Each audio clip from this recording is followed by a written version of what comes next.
Now, Colorado has done some pretty progressive things as of late. For one, they legalized recreational marijuana and used the proceeds to fund education. That's awesome. And now they're trying to cover everyone in the state with health care. Now, Amendment 69, awesome. That's awesome. Amendment 69 would change the Colorado Constitution and allow the local government to create a state-based single-payer healthcare system. Now, that of course has the healthcare industry freaking the fuck out because, well, obvious reasons. So much so that as The Intercept reports, they've drafted consultants to fight it. Now, the wrinkle here is that these consultants are mainly from the Democratic Party and are funded primarily by the health insurance industry. Now, I've got some details here. Now, the funding includes $500,000 from health insurance company Anthem Inc, the state's largest health insurance provider, by the way, $40,000 from Cigna, another large health insurer that's currently in talks to merge with Anthem, $75,000 from Davita, the dialysis company, $25,000 from Delta Dental, the largest dental insurer in the state, and $100,000 from SCL Health, the faith-based hospital chain. Faith-based hospital chain? Wait a minute. If you're really that into Christianity, which I assume this is, you would want Medicare for all because Jesus said, heal the sick. No, Jesus didn't say, heal the sick for thine profit. I'm just saying. Now, all in all, they've raised nearly $1 million to fight against single-payer healthcare. Now, what's got them so worried? Well, under the plan, there would be no health insurance premiums or deductibles, and all health and dental care would be paid for by the state through a new system called Colorado Care.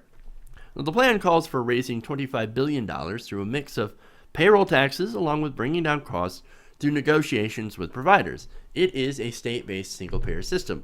They would use that leverage as the state to be able to negotiate with drug manufacturers and healthcare providers. That's kind of how the single-payer system is supposed to work.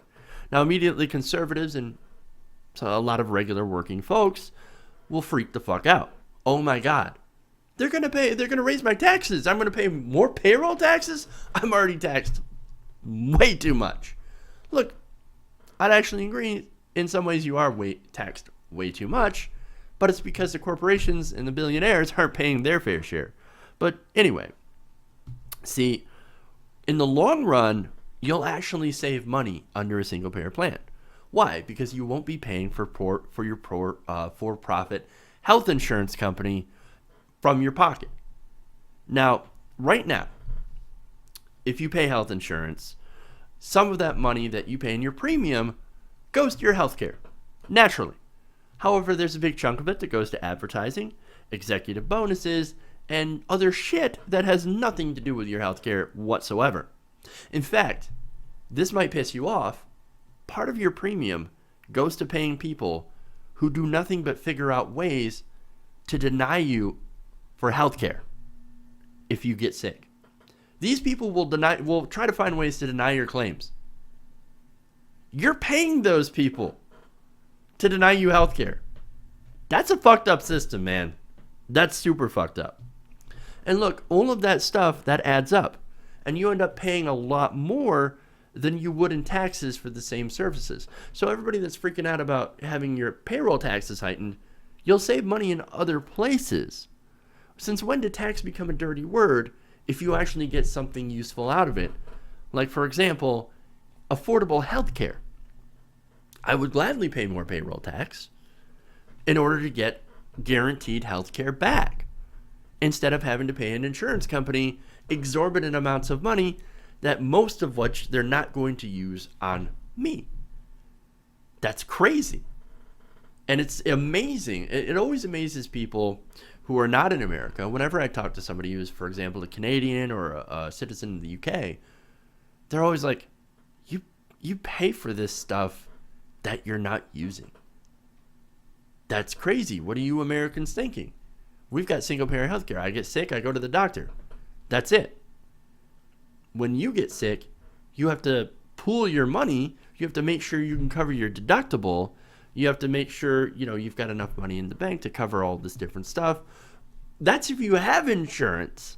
If you don't have insurance, you're like, Jesus Christ, I hope it's not fatal. I'll go get some aspirin.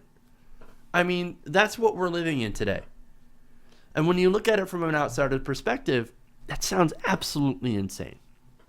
Now, as I mentioned, Democratic consultants have been drafted by these health insurance companies to fight this system.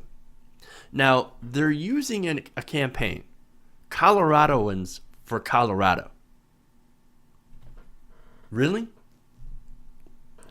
When it's obvious these are not Coloradans, these are giant health corporations.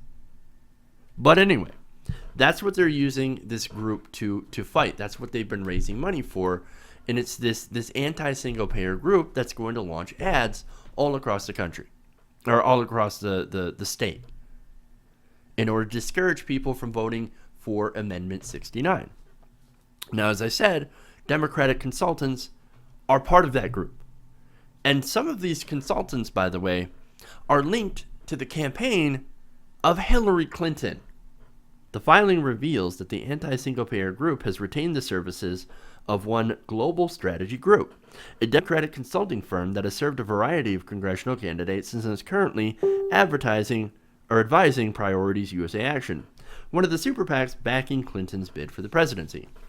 Last month, Global Strategies Group circulated a polling memo that contends that the single-payer ballot measure can be defeated because voters overwhelmingly reject the idea of a single-payer system.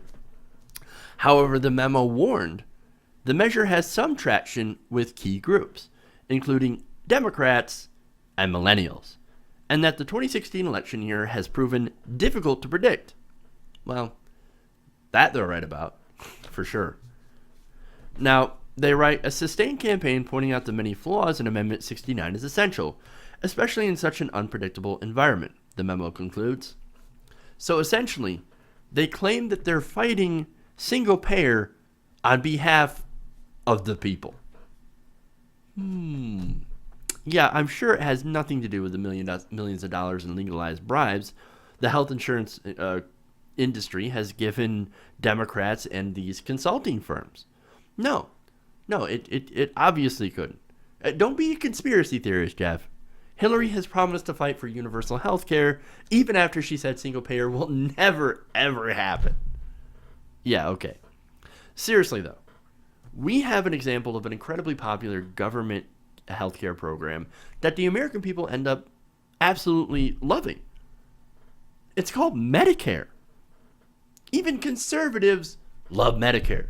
That's why you'll see people holding signs saying, "Get your government hands off my Medicare." Well, what do you think it is?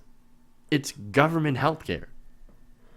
You ask anyone on Medicare, even conservative, if they'd rather give it up and end up shopping around and paying an insurance company. If you ask them, they're going to laugh in your face. Now, look, I'm not saying Medicare is perfect, right? But what it is that it's a hell of a lot better than dealing with the for-profit insurance industry that right now is lobbying in order to defeat Amendment 69 using these Democratic strategists like Global Strategy Group, who, according to filings, was paid $58,000 by Coloradans for consultant and professional services. Now, it's not just that one group that's involved. No, Lee Fong of The Intercept explains. A number of other Democratic firms have signed up to help defeat single-payer too. Hilltop Public Solutions, a firm managed by former campaign staffers to Barack Obama, was paid $45,000 by the group. Hilltop has also provided consulting services to ReadyPAC, another Clinton-supporting super PAC, that eventually folded into the Clinton campaign. Then, of course, there's something called the Trimpa Group, a consulting company run by Democratic strategist Ted Trimpa. They also received a payment from Coloradans for Coloradans, which I said is an ironic name because none of those are actually people that are from Colorado. But it's not just Democratic firms that are involved. No, the Democratic consultants are listed alongside of several Republican firms, including Brandenberry McKenna Public Affairs, a GOP company that also lobbies for the drug industry. So look, they're trying to kill Amendment 69. Why? Well, because they know that as soon as one state does single payer and proves that it actually can work in America, well, then the idea is going to spread like wildfire. Already we're starting to see that with marijuana legalization. We're seeing it start to spread into other states, ballot initiatives, as well as the spread of even medical marijuana. They see single payer healthcare, that's going to go viral. Now, of course, these companies, they look at that and they go, "Oh my God, we can't let that happen. We can't let that happen." And so they're out there trying to do anything to prevent that, because once people realize how superior a single payer system actually is compared to a for-profit insurance industry, they'll want it in their states and eventually on a national level. And right there is the nightmare scenario for health insurance company CEOs. They do not want that to happen. Hey everybody, if you liked this video, then please like this video and share. And if you want to see more like this, then please hit that subscribe button below.